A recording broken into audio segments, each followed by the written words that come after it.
Adriano Soares da Costa, em vídeo divulgado na internet, afirma que as eleições de 2016 serão um laranjal em um laboratório. A senhora concorda? Também antevê que a reforma efetuada pela Lei 13.165 de 2015 será efêmera e que nova regulamentação será necessária para as eleições de 2018? Como evitar abuso do poder econômico no sentido do ingresso de valores provenientes de pessoas jurídicas nas eleições, que eu acho que é aquela ideia da contribuição para os partidos. O ingresso ilícito e dissimulado, né, de valores provenientes de pessoa jurídica nas eleições. Bom, mas os partidos também têm que manter a sua contabilidade em dia, não é? Agora, isso, se vai haver modificações para 2018, é um exercício de futurologia, mas eu acredito, a legislação eleitoral, infelizmente, hoje no Brasil, ela vem sendo, não só eleitoral, a legislação em geral, ela vem sendo alterada sistematicamente, ela vem sendo adaptada aos interesses de quem está no exercício do poder, então não me surpreenderia nem um pouco que novas alterações ocorressem. Entretanto, as decisões do Supremo Tribunal Federal, elas permanecem e elas têm que ser obedecidas. Quaisquer alterações não podem desobedecer o que o Supremo decidiu, né? Ok. E um último questionamento aqui que nos chega é em relação à utilização dos recursos próprios pelos candidatos. E aí vem, talvez, um problema aqui e que vai estar diretamente vinculado à questão da fiscalização do processo e, posteriormente, à eleição também. Essa possibilidade do candidato bancar, vamos dizer assim, a sua campanha, isso vai ser aferido pelo seu imposto de renda do ano anterior, seguindo o modelo lá dos 10%, mas aqui não tem os 10%, ou, então, se esse candidato, por exemplo, tenha feito determinado negócio, que, evidentemente, tenha registro, tenha contabilização, no ano da eleição. Vamos imaginar que, no ano passado, esse candidato possuía um recurso muito pequeno declarado no imposto de renda. E, nesse ano lá, recebeu uma herança, vendeu uma propriedade, até para bancar essa campanha. Isso vai ser prova suficiente? Não vai valer o ano anterior, vai valer aquilo que competiu ao exercício que está em andamento? Olha, existe essa possibilidade concreta de haver alterações no ano das eleições, e eu me lembro de um caso concreto, exatamente, vou falar o concreto de novo, mas é a única palavra, que aconteceu nas eleições gerais de 2010. Era um candidato ao Senado Federal, por um estado da região norte. O candidato, quando ele pede o registro da sua candidatura, quando o partido pede o registro da sua candidatura, ele tem que declarar os seus bens e os seus rendimentos. Normalmente, os contadores juntam, para essa finalidade, a declaração de imposto de renda do ano anterior. Ocorre, porém, que pode haver alterações. E, nesse caso específico que eu estou falando, o candidato tinha adquirido, através até de financiamento, enfim, não lembro que forma de financiamento, um veículo que ele tinha adquirido, me parece que no mês de abril ou maio. E o contador, talvez desavisadamente, ou provavelmente, não inseriu esse veículo na declaração de bens enfim, e rendimentos quando do pedido de registro da candidatura, porque, enfim, ele tinha sido adquirido no ano das eleições. E o candidato teve o registro impugnado por esse fato.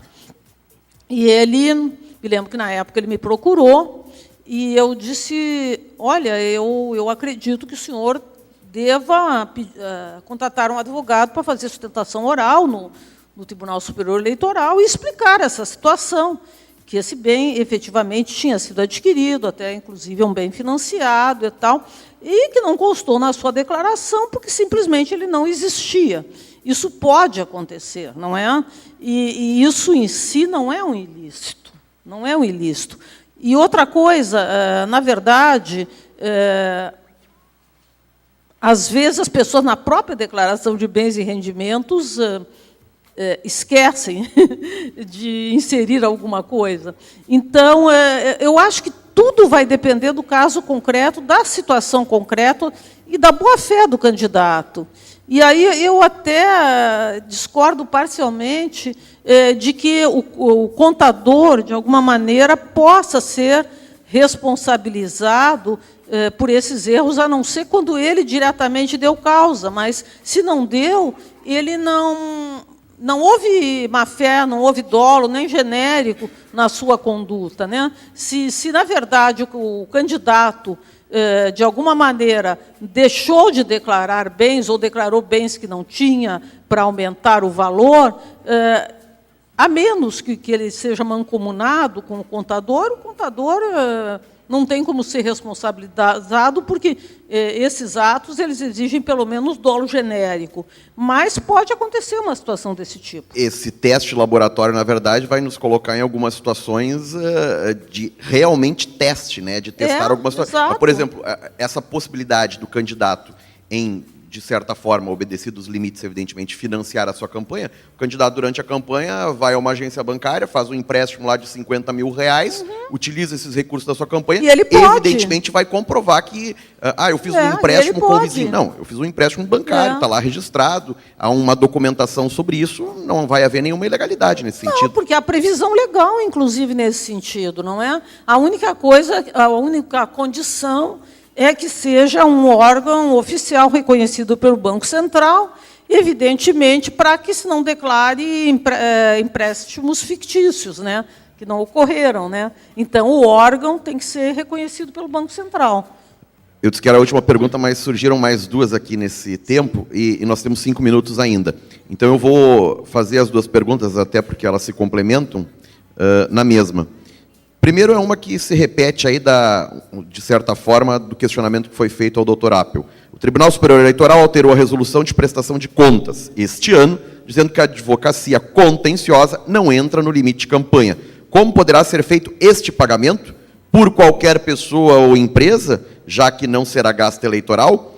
E aí, na mesma linha dos advogados aqui, quem tem contrato de prestação de serviço jurídico pode fazer doação a candidato ou a partido político em ano de eleição durante a campanha?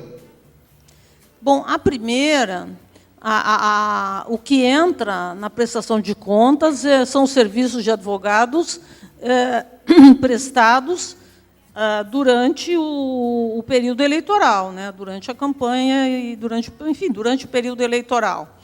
Aí também a gente pode ter alguns tropeços, porque, na verdade, existem advogados que cobram para fazer sustentação oral no TSE quantias muito elevadas, né? E aí você não pode exigir de um candidato que está com o seu registro impugnado e que está, enfim, querendo concorrer, que ele contrate um advogado mais barato para poder ficar dentro dos limites. Eu não sei como isso vai se resolver neste ano, mas é uma situação que ocorre.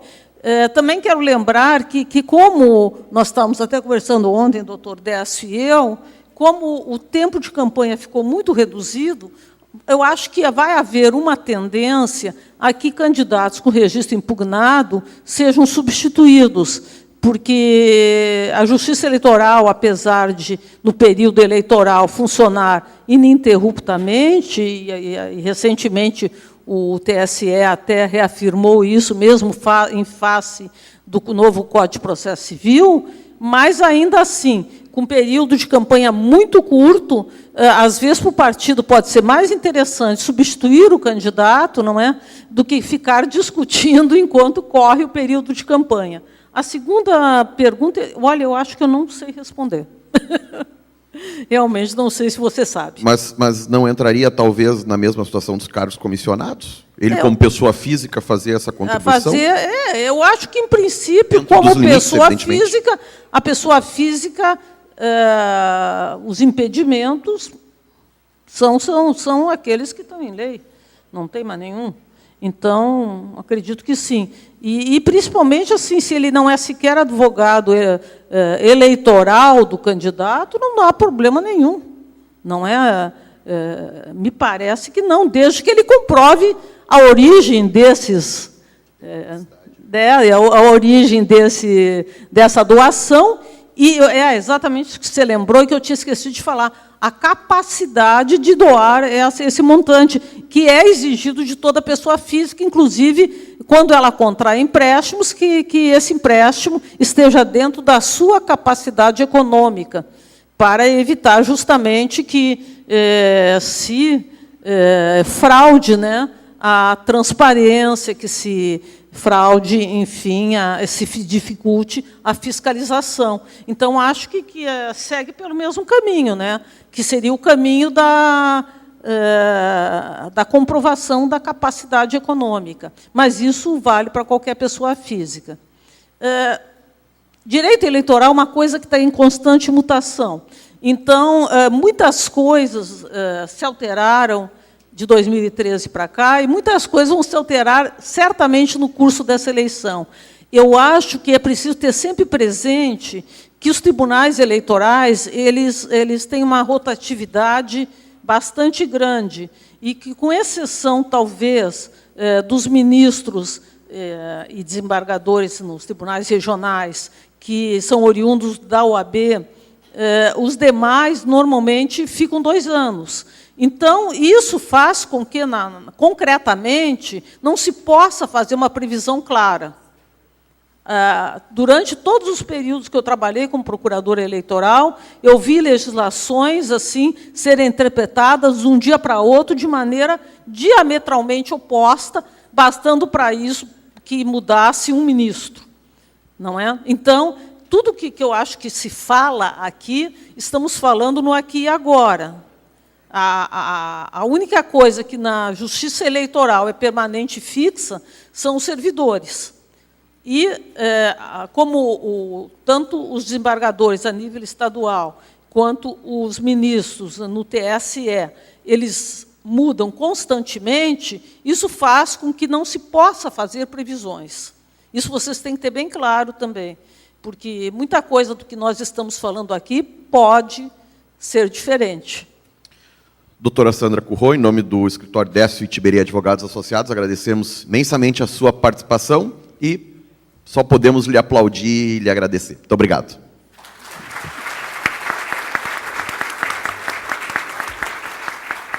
Nós agradecemos as participações da doutora Sandra Curro e do doutor Pedro Feiten neste 3º Congresso Nacional de Direito Eleitoral.